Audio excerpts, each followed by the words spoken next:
বন্দনা প্রার্থনা ইতিমধ্যেই শেষ হয়ে গেছে। আজকের গান কমিটির পক্ষ থেকে পালা দিয়েছেন গুরু এবং শিষ্য। বাংলাদেশের প্রখ্যাত গায়ক, বহির্বিশ্বে যার সুনাম খ্যাতি ছড়িয়ে আছে, আমার শ্রদ্ধাভাজন ব্যক্তি রজব দাম সাহেব, তিনি গুরুর পালা নিয়ে আমাদের মাঝে গুরুত্বপূর্ণ কিছু বিষয় আলোচনা করবে, আমরা শুনব। বাংলাদেশের মধ্যে অত্যন্ত ক্ষুদ্রতম গায়িকা আমি মুক্তা সরকার, আমাকে দিয়েছেন শিষ্যের পালা থেকে গান করার জন্য। আমি ধন্যবাদ জানাই আজকের গান কমিটিকে, ধন্যবাদ জানাই আপনাদের, এত সুন্দরভাবে আপনারা আমাদের পরিবেশ করে দিয়েছেন। শিল্পী যত বড় হোক, যত ছোট হোক, সে কখনো মঞ্চে দাঁড়িয়ে গান করতে পারে না যদি শ্রোতারা তাদেরকে সহযোগিতা না করে। আপনারা সেই সুন্দর পরিবেশ দিয়ে আমাদের সহযোগিতা করতেছেন, আপনাদেরকে অসংখ্য ধন্যবাদ জানাই। পালা করতে গিয়ে যদি কোনো ভুল ত্রুটি হয়ে যায়, আল্লাহর হস্তে সকলে ক্ষমা সুন্দর দৃষ্টিতে দেখবেন। গুরুর শিষ্য পালা। আজকে আমি আমার গুরুর কাছে কিছু গুরুত্বপূর্ণ বিষয় জানতে চাইব, দয়াল গুরু কৃপা করে আমাদেরকে জানাবেন, বোঝাবেন। যারা বায়াত হয় নাই, যারা এখনো গুরুমুখী হন নাই, তাদের জন্য বিষয়টা অনেক ভালো হবে। আমরা আসলে অনেকেই জানি না যে মুরিদ হইলে কি হয়, বায়াত হইলে কি হয়, কেন আমাদের গুরুর কাছে যাইতে হবে, কেন আমরা গুরুর কাছে গিয়ে মুরিদ হব, প্রয়োজন কি, এই বিষয়গুলো আমাদের জানার বোঝার দরকার আছে। আল্লাহ পাক রব্বুল আলামিন আমাদের জন্য ইবাদতের ব্যবস্থা করে দিয়েছেন, যে ইবাদত করলে আল্লাহ খুশি হন। মুসলমান আমরা যারা 5 ওয়াক্ত নামাজ পড়ি, রোজা রাখি, বাবা মার খেদমত করি, বড়দেরকে সম্মান করি, ছোটদেরকে স্নেহ করি, আমার রাসূল করিম হযরত মুহাম্মদ সাল্লাল্লাহু আলাইহি সাল্লাম যেভাবে বলে গেছেন, আমরা সমস্ত কিছুই পালন করার জন্য চেষ্টা করি। অনেকেই সমস্ত কিছুই পালন করে। কেউ যদি বাবা মায়ের খেদমত করে, আল্লাহর যে বিষয়গুলো আছে, নামাজ পড়া, রোজা রাখা, হজ করা, যাকাত দেওয়া, এই বিষয়গুলো আছে, আল্লাহ যা যা বলেছেন সবকিছুই যদি একটা বান্দা করে থাকেন, তারপরেও তার মুরিদ হইতে হবে। কারণটা কি? আল্লাহ বলেছেন, বাবা মায়ের চরণ তলে সন্তানের জান্নাত। বাবা মা যদি সন্তানের প্রতি সন্তুষ্ট থাকে, আল্লাহ যদি বান্দার প্রতি সন্তুষ্ট থাকে, নবী যদি তার উম্মতের প্রতি সন্তুষ্ট থাকে, তাহলে সেখানে মুরিদ হওয়ার প্রয়োজনটা কি, এটা তো আমাদের জানতে অবশ্যই হবে। এই বিষয়ে আমার দয়াল গুরু আলাপ আলোচনা করবেন। একটা গান আমি করি, গানের মধ্যে কিছু কথা আপনারা একটু মনোযোগ সহকারে শুনবেন।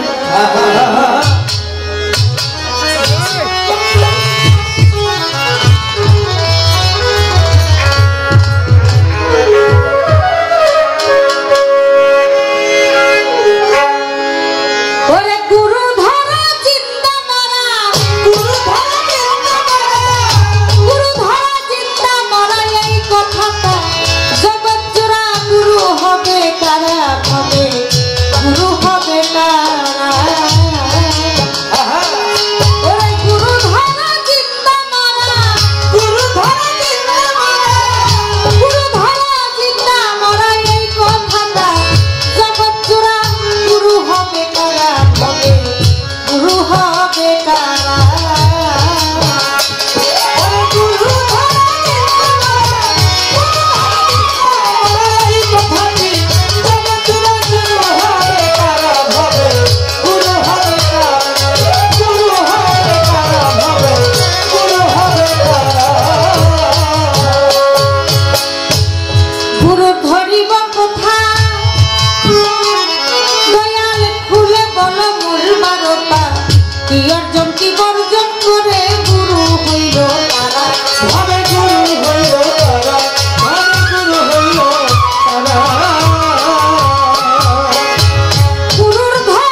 আছে, আপনারা একটু মনোযোগ সহকারে শুনবেন, শুনলেই পরিষ্কার হয়ে যাবে এই গানের মধ্যে যে বিষয়গুলো লুকায়িত আছে। গুরুর কি গুরুত্ব আছে দয়াল খুলে বলো সবার কাছে, কি অর্জন কি বর্জন করে গুরু হইল তারা।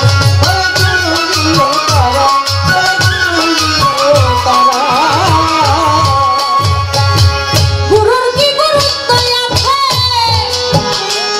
দয়াল খুলে বলো সবার কাছে, কি অর্জন কি বর্জন করে গুরু হইল তারা।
ধরে নীরব থাকেন সবাইকে জানাই, আপনারাই আছেন যারা জ্ঞানী শ্রোতা, তাই আজকে গুরু শিষ্য ভাবের পাল্লা গান যাবতীয় আপনারা যারাই আছেন শুনিবেন বসিয়া, শুনিবেন বসিয়া। আমার দয়ালের কাছে গানের মধ্যে কিছু বিষয় আমি জানতে চেয়েছি। গুরু ধরা চিন্তা বলা এই কথাটা জগৎ জোড়া, গুরু হবে কারা, ভবে গুরু হবে কারা। সবার কাছে, কি অর্জন কি বর্জন করে গুরু হইল তারা। গুরু শব্দের অর্থ কিবা ভেদ না যারা, আমার গুরু ধরলে ফল হবে কি, না ধরলে কি হবে ওরা। গুরুর ধরিব কথা, খুলে বলো মূল বারতা, কি জিনিস করিলে হাসিল ভক্ত হব ওরা। কোন জ্ঞানে ভজিব গুরু আমি কপাল পরা, আবার শুনি নাইকো বায়াত আমার নবীর বংশ ছাড়া। গুরু হলো কোন বাজাতে, খুলে বলো কুরআন মতে, কি বলেছেন বর্তমানের ওলি আল্লাহ যারা। 8টি জিনিস বর্জন করা খেলাফতের ধারা। একজন খেলাফত প্রাপ্ত পীর হইতে হইলে তার 8টি জিনিস বর্জন করা লাগে। আমার দয়ালের কাছে আমার জানার বিষয়, আপনি একজন গুরু মানুষ, আপনি একজন পীর মানুষ, আপনার হাজার হাজার ভক্ত আছে, আপনি যাকে ভালোবাসেন, যাকে আপনার মনে লবে, তাকেই আপনি খেলাফতি দিবেন। খেলাফতি কখনো জোর করার নেওয়ার জিনিস, বস্তু নয়। আপনার দয়ার কৃপার গুণে যদি আপনি কোনো ভক্তকে খেলাফতি দান করেন, সে হয়ে যাবে পীর। কিন্তু এই পীর হওয়ার আগে 8টি জিনিস বর্জন করতে হয়। আমার দয়ালের কাছে জানার বিষয়, গুরু হওয়ার আগে 8টি জিনিস বর্জন করতে হয়। সে 8টি জিনিস বর্জন কি কি করতে হয়? গুরু হইতে হলে কি অর্জন করতে হয় আর কি বর্জন করতে হয়। এই গানের মধ্যে যে কথাগুলো আছে, আমার দয়ালের কাছে আমার আরজি, আমার জানার বিষয় রইল, দয়া করে দয়াল গুরু যেন আমাদেরকে বলে, আমরা আমার মতো যারা শিশু আছে, যারা এখনো কোনো কিছু বুঝি না, জানি না, আমার গুরুর কৃপা যেন আমরা কিছু জানতে পারি, বুঝতে পারি।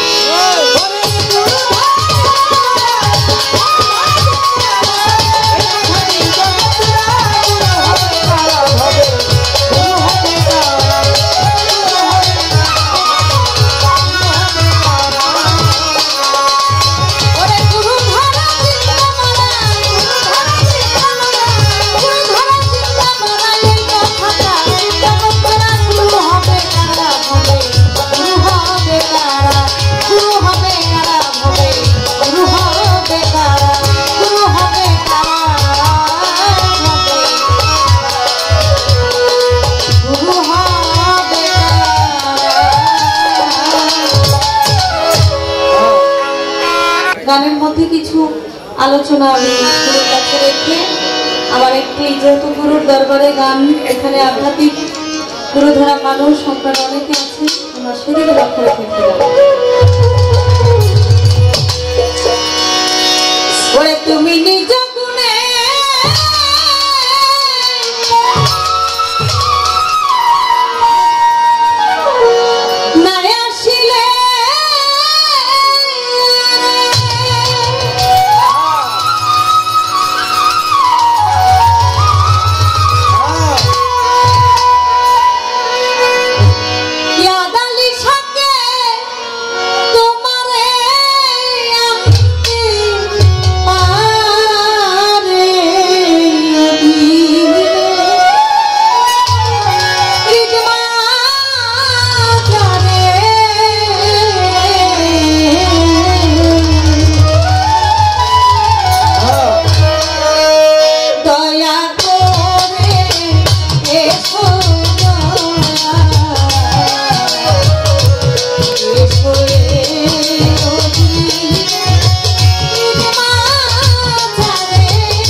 আমাদের ভার বন্ধনার পরে উপরেটা একটু বাড়াও।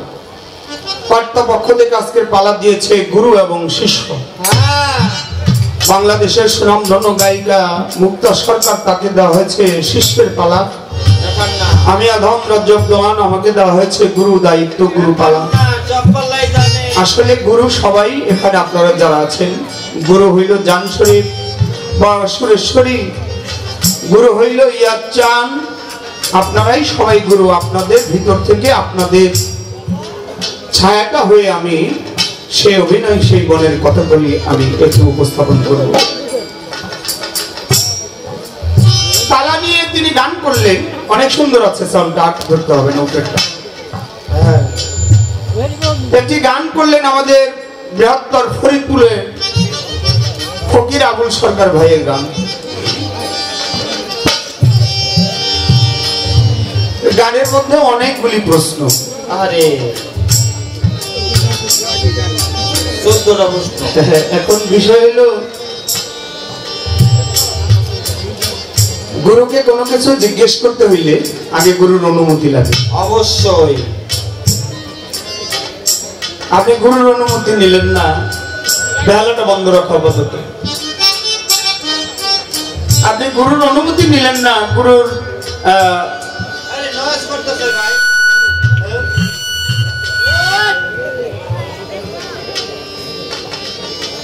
হ্যালো, আমি গানের সময় নিচের গুলি একটু কমায় রাখবো। এটা বারো কমে গেছে।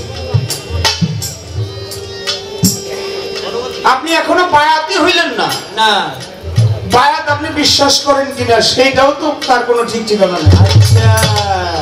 কারণ আপনি প্রথম কথা রাখছেন আমার মা আছে, বাবা আছে, মা বাবার সেবা যত্ন করবো।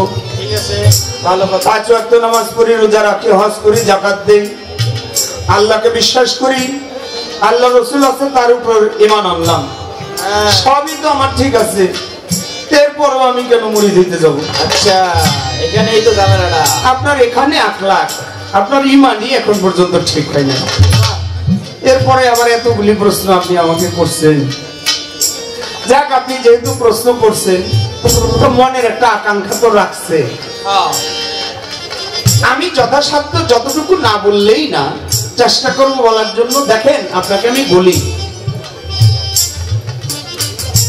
গর্ভে ধরেছে আমার মা, আচ্ছা, আর জন্ম দিয়েছে আমার বাবা।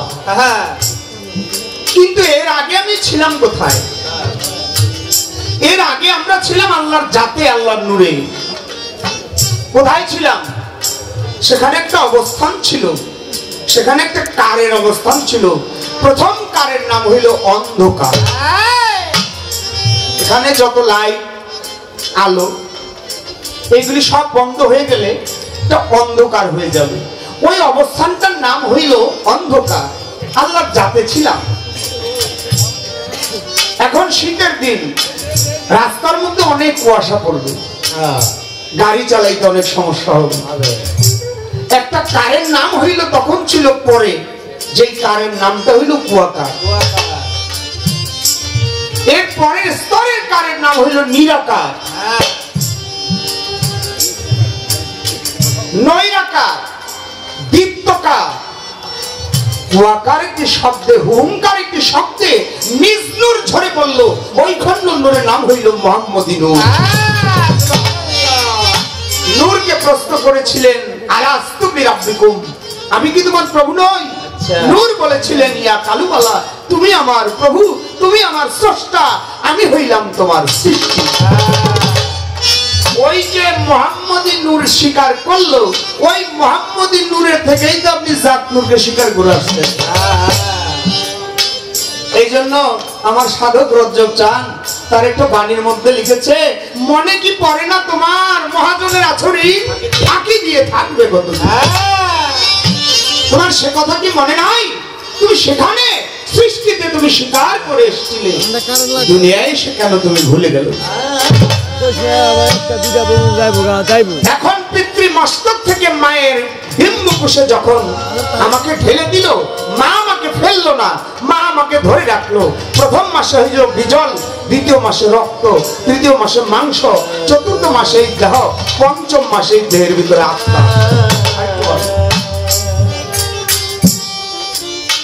ষষ্ঠ মাসে স্বর্ণ, 5 মাসে যখন পঞ্চহত্যা আসে তখন স্রষ্টা এসে মায়ের গর্ভে প্রত্যেকটি মানুষের সাথে বান্দার সাথে কথোপকথন করে, জিজ্ঞেস করে বান্দা দুনিয়াতে গিয়ে কি করবে।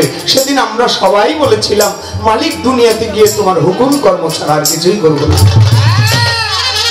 কিন্তু পৃথিবীতে আসার পরে নবজাতক শিশু সবাই আমরা একটা শব্দ উচ্চারণ করেছিলাম, মানা মানা মানা, মালিক যা বলেছিলাম তা না, মোহমায়ায় পড়ে তোমার ভুলে গেছি। তাই বাবা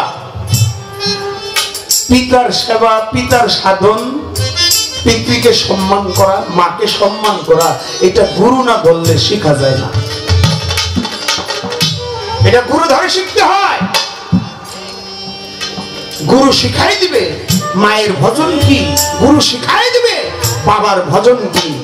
বাবা মুখে মুখে বলি আমার মা বাবাকে অনেক ভালোবাসি, ঘরে গিয়ে স্ত্রীর কাছে পিতৃধন মাতৃধন সেই স্ত্রীর কুলকুণ্ডলিতে গিয়ে আমি গলা টিপে হত্যা করে দিয়ে আসি, এর নাম মা বাবাকে ভালোবাসা।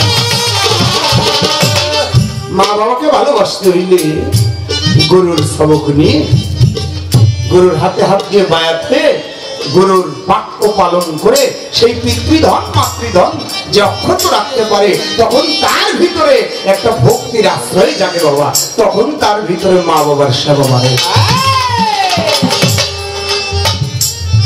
এবার গুরু হবে কে? গুরুর কাছে গুরুকে ধরলে কি হবে, না ধরলে কি হবে? আপনি এই যে ঢাকা থেকে আসছেন, এখানে আপনি প্রথমে আপনার গানের জীবনে যখন আসেন নাই তখন আপনি নবগঞ্জ ভালো করে চিনেন না, চিনে আনছে কে?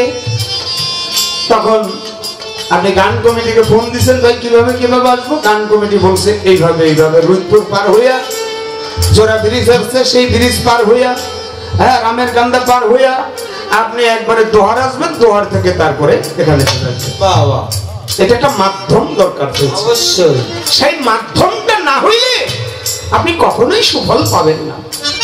সেই মাধ্যমটাকে, মাধ্যমটা হইল গুরু। গুরু শব্দের অর্থ কি? গুরু শব্দের হইল অর্থ অন্ধকার, গুরু শব্দের অর্থ হলো রোশনাই বা আলো, অর্থাৎ অন্ধকার থেকে যে আলোতে রূপান্তরিত করতে পারে সেই হইল প্রকৃত গুরু। সত্য। বেশি বাক্য পালন করার প্রয়োজন নাই, বাক্যের মতো একটা বাক্য পালন করতে পারলে। এখন সেটাকে আমি আল্লাহকে দেখি নাই, চিনি না। আল্লাহ পাক তার বাণীর মধ্যে বলছে আমাকে না দেখে তোমরা কবরে আইসো না, এবং সাথে সাথে বলছে খাঁটি মুসলমান না হয়েও তোমরা কবরে আসিও না। মুসলমান শব্দের বাংলা আবিধানিক করতে হইল আত্মসমর্পণকারী। যে একজন পীরের হাতে হাত দিয়ে বায়াত হইল সেই হইল খাঁটি মুসলমান। তখন বাবা তার ভিতরে ইমানি শক্তি জাগ্রত হয়, সে তখন হয় ইমান, ইমানদার। ওই নবীর উপরে ইমান আনলে আমরা হব ইমানদার। আমরা তো এখন পর্যন্ত মানুষই হইতে পারি নাই, যারা বায়াত হই নাই। তাহলে বলতে পারে তাহলে আমরা কি পশু নাকি? না, মানুষ সবাই, কিন্তু ভিতরের মানুষকে আমার জাগ্রত করতে হবে। সাইজিল আলম বলছে মানুষ বুঝলেই সোনার মানুষ হলো। নিজে দাস ঠাকুর বলছে মানুষের মানুষ বিরাজে, খুঁজে নেওয়া বড় দাস। সেই মানুষকে বাবা, সেই মানুষ ধরতে হবে।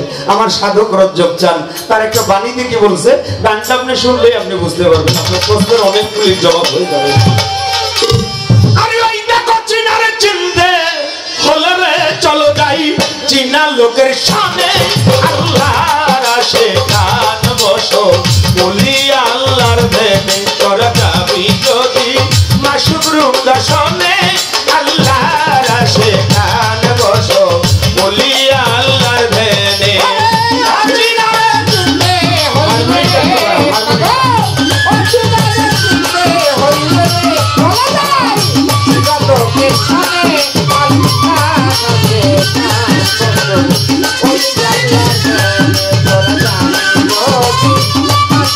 Oh,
বর্জন করব কি?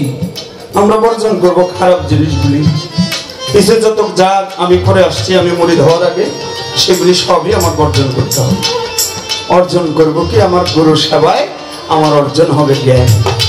এই জন্য সাধক রজ্জব চান বলছে, বলে জ্ঞানের অঙ্কুর মন পাগল কর, ভয় কিনে কাল সমনে জ্ঞান দিয়ে রাখো সংশোধনে।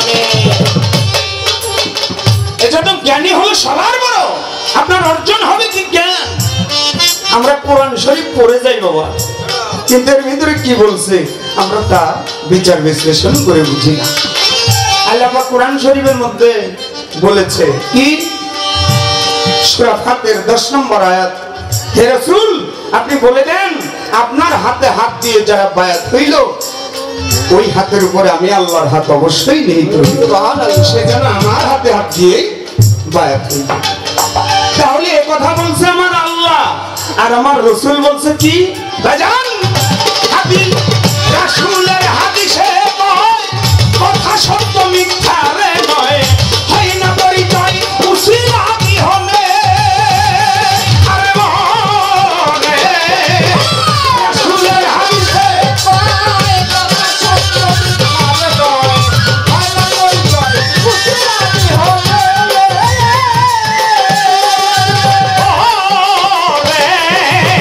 রাসূলের হাদিসে কয় বাজান কথা সত্য মিথ্যা রে নয়, হয় না পরিচয় উসিলা কি হবে।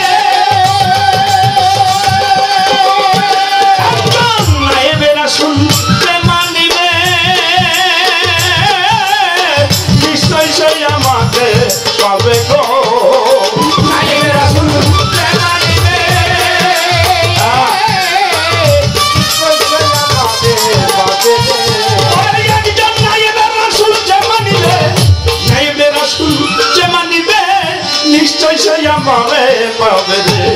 আমি সুপারিশার হাসর ময়দানে বাজার, সুপারিশার হাসর ময়দানে আল্লাহর আশিকাত বসো, বলি আল্লাহর প্রেমে আমি যদি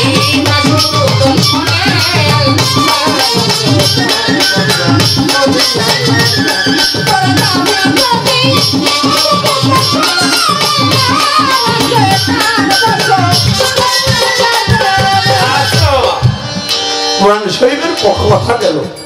আমার নবী কি কয়? একজন নায়েবে রাসূল। সে নায়েবে রাসূলকে সে অবশ্যই অবশ্যই আমার বংশধর। সে বংশধর হইল কিভাবে?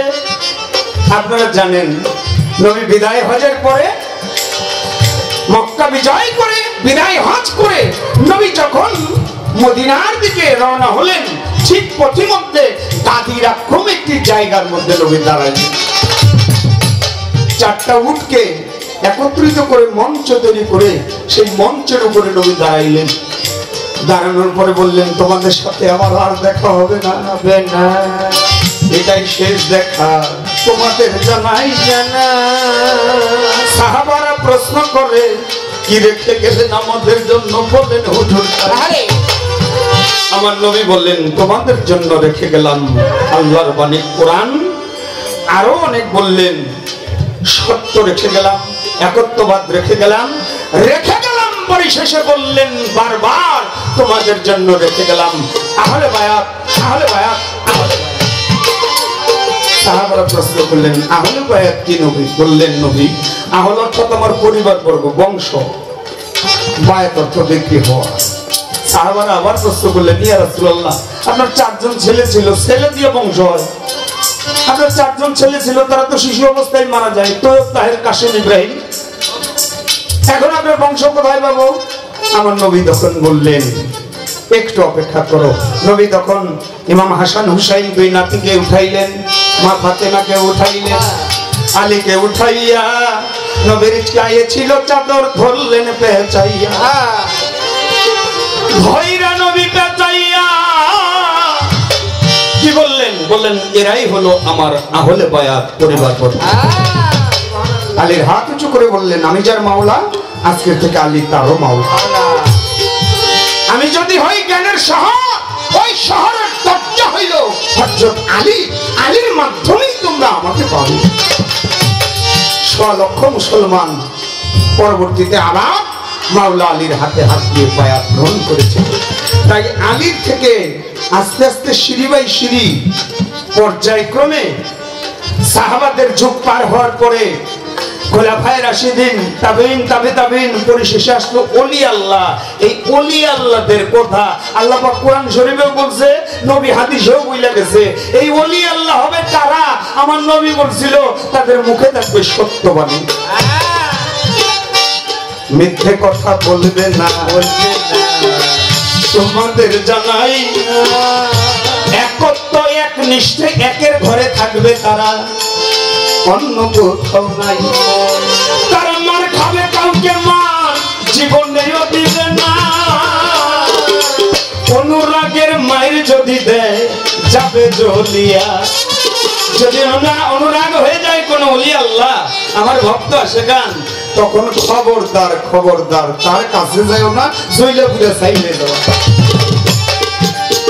অবশ্যই অবশ্যই সুন্নতি লেবাস থাকবে, তার কাল সব সময় জাগ্রত থাকবে, জিন্দা থাকবে, কালবে জিকির থাকবে, লা ইলাহা ইল্লাল্লাহ, লা ইলাহা ইল্লাল্লাহ, লা ইলাহা ইল্লাল্লাহ। নুরানি বদন থাকবে, হোক সে কালো, গায়ের রং তার হোক কালো, কিন্তু তারপরেও তার দ্বিদল পথে চন্দ্ররেখা ভাসবে। যদি সেই দিব্যজ্ঞানী হতে সে পারে কর্ম করে সত্যনিষ্ঠ কাজ করবে, পর উপকার করবে, কখনো অন্যের ক্ষতি সে করবে না। সৎ উপদেশ দিবে, কখনো খারাপ উপদেশ তার দ্বারা হবে না। অন্যের জমি কখনো সে দখল করবে না, পারলে নিজেরটা সব কিছু সে দিয়ে দিবে। এই ধরনের হক্কানি পীর, এই ধরনের মুর্শিদ যদি তুমি পাও, তাহলে তার কাছে যেতে হবে। পীরের কাছে গেলে তালবি রাসূলকে মিলিবে সেই দিন জারদার, পীরের রূপেই আসিবে সামনে। পীরের কাছে গেলে তালবি রাসূলকে মিলিবে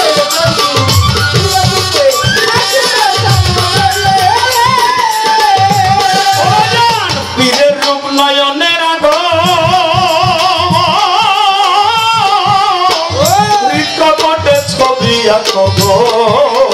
পীরের রূপ নয়নের আগো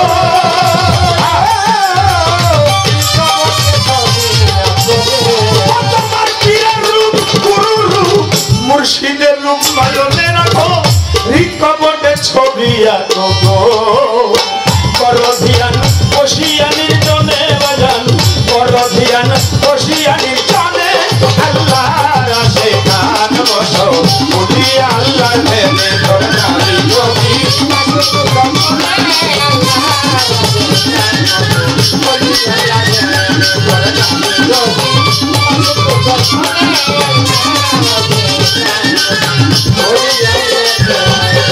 আল্লাহর ওলি আসে গান, দয়াল বাবা গাদির জান, করো ধ্যান সজল নয়নে।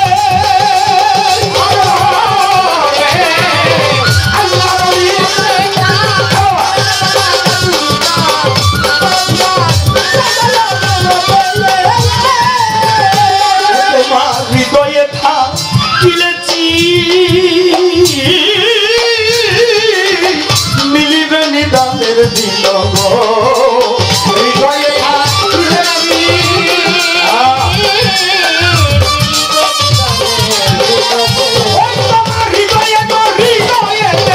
হৃদয়ে থাকিলেছি মিলিবে নিদানের দিল গো। এবার করো একদিন পয়রজ দেওয়ানে বয়ান, করো একদিন পয়রজ দেওয়ানে, আল্লাহর আশিকান বসো মুদি আল্লাহ প্রেমে দরকারি যোগী।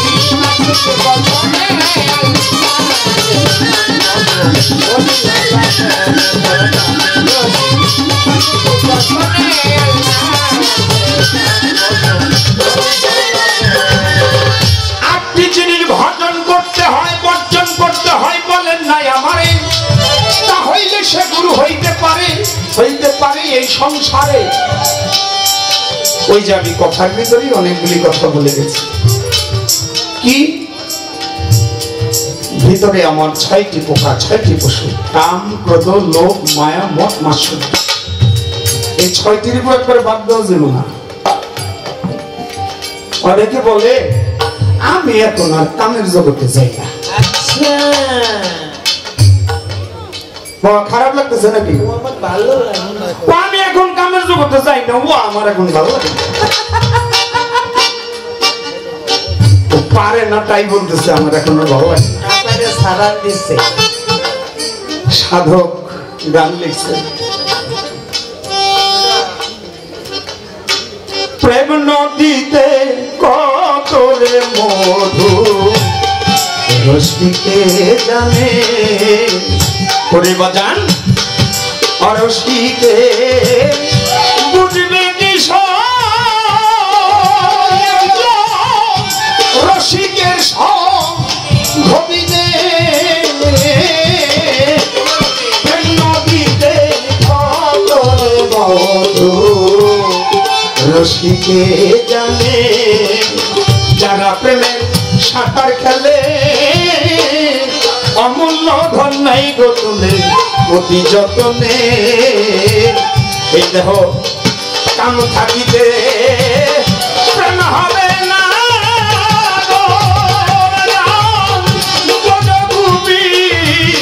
ভাবিবে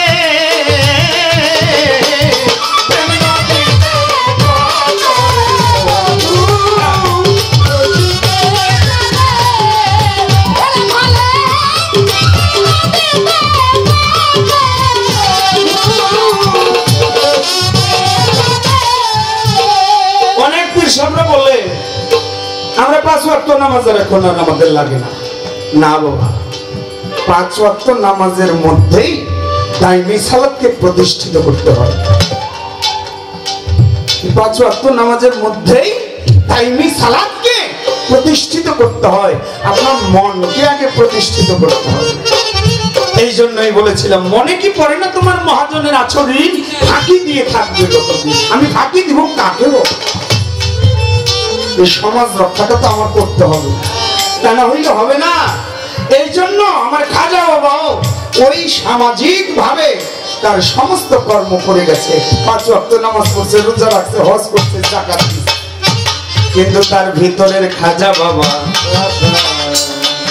গেছে রং ধরাইয়া, ওই রঙে ওই জাতে জীজন জাতে যায় মিশিয়া। আমাকে বলে কি আপনি কোন জাতে? আমি সেই খোদার জাত। বাবা, গুরু কখনো খোদা না, খোদা হইতে জুদা ভাবা যাবে না। গুরু খোদা না, কিন্তু খোদা হইতে জুদা না। এটা তোমার ভজন